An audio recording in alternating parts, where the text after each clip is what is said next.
Hello, hello, hello. Hey, before I pressed the button, I didn't know what I was going to talk about. Let's talk about Don Quixote Part 2, which I have just embarked upon, which I start off by watching a Yale lecture on YouTube talking about it. And that, first part published in 1605, second part published in 1615, and actually kind of finished in a bit of a rush because Cervantes was a hunk of the way into it when he learned that some entrepreneur, Alevandre guy, had published a fake Don Quixote Part 2. All the more angered because it was a bad ripoff of Don Quixote. And he, thus spurred on by this, wrote the rest of it in really quickly. He wrote the rest of it and got it out there, and actually incorporates the fake Don Quixote into the novel. He had already had, I think he was on up to chapter 36 in part 2, or 37, 36, somewhere in there, when he learned about it, and he actually incorporates it into the book. He already has people, Don Quixote and Sancho Panza, meeting people in the second half who've read the first half, but then he starts meeting people who've read the fake one, and they have to convince him that no, that isn't them, that we are them, that there's a further argument there. Which this professor is saying, while books of chivalry were what Don Quixote in the first part was reacting to, in the second part, Don Quixote is reacting to the first part and to this fake Don Quixote book.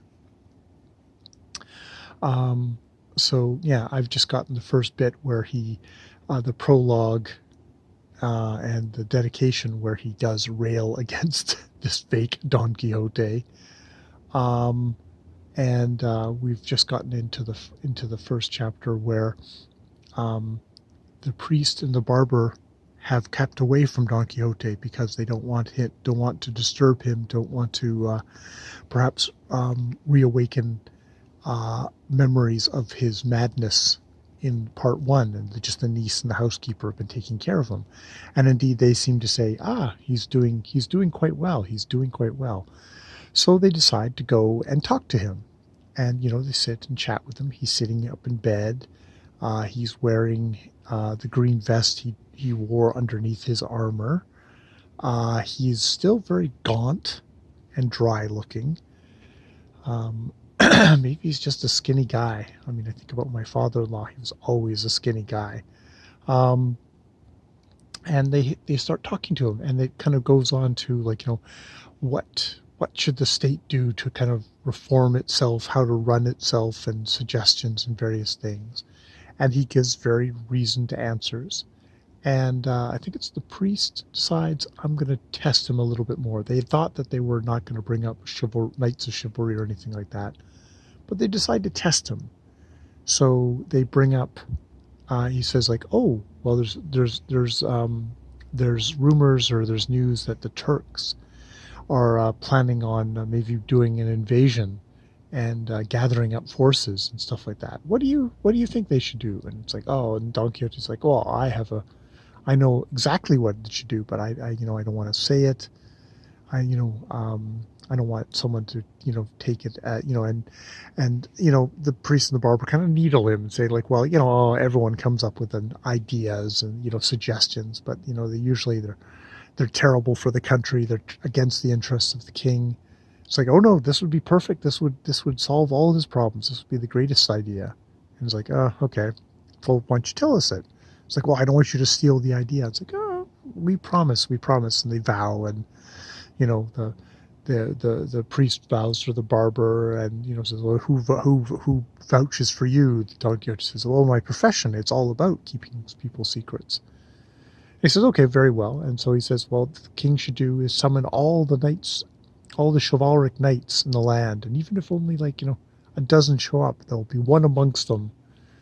God knows who that could lead the country and save the country from all the evil Turks. And it's like, and the housekeeper is there saying, it's obviously you think it's you who's going to do this, who's going to be the chivalric knight. And it's like, I'm not going to say, I'm not going to say. and they tell him a couple of stories of and we're in the midst of telling about a madman who writes very reasonable letters to an archbishop saying, like, they're keeping me imprisoned here. I'm actually completely sane, but my family, they want to get my money, and the only way they're going to get that is if I stay insane for the rest of my life. So, won't you free me? And the archbishop's very impressed by the letter, so he sends off a priest to check up on the matter. And he goes there and he talks to the head of the madhouse, and then it says like, oh yeah, he is completely insane. He's completely insane. And so he goes to the guy and he talks to him, but the guy seems completely sane. It's like, well, I don't see what the issue is. And he goes back to the archbishop. He goes back to the madhouse guy and says like, no, I'm taking with me. The archbishop is going to go and see him himself and examine him because he seems completely sane. And indeed, the madman has said, well, it's the warden is colluding with my family because they're giving them lots of gifts to keep me locked up here. So the priest decides to just ignore him and says, okay, we're gonna take you. They get him clothed. They stop at they get some calling out from other madmen who are in their cages saying like, who's being released, and he says, and he goes to them and he goes to the first one and says like, I'm being released. It's the good Lord is seeing fit to kind of cure me, and I'm going to be released, and you should trust in God, and all this very kind of pious stuff. And another guy says, oh, who's getting released? It's like, and when he sees who, it's like, you? Well, I'm the god of Jupiter, and like, I'll make sure there's no rain if you're getting released and not me. And that's sort of where we are in that story right now. But yes, so sinking back into Don Quixote, which apparently is going to be more Baroque, more mirrors within mirrors. I don't know even if we've gotten particularly who the source is this time. The last one, it was told at a certain remove, um, you know, of like, sources that they were getting for the true history of.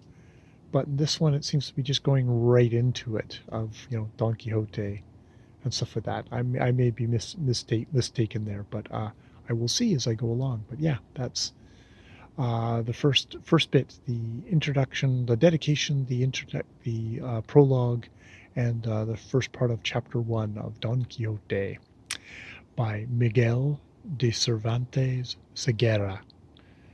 Miguel, I think I said Michael in my video of part 1, which is very sad, very, very sad. But at least that gives everyone a good preparation for exactly how expert I am at these matters, that I can't even get the fucking author's name right. Alright, I will leave it there. More videos later.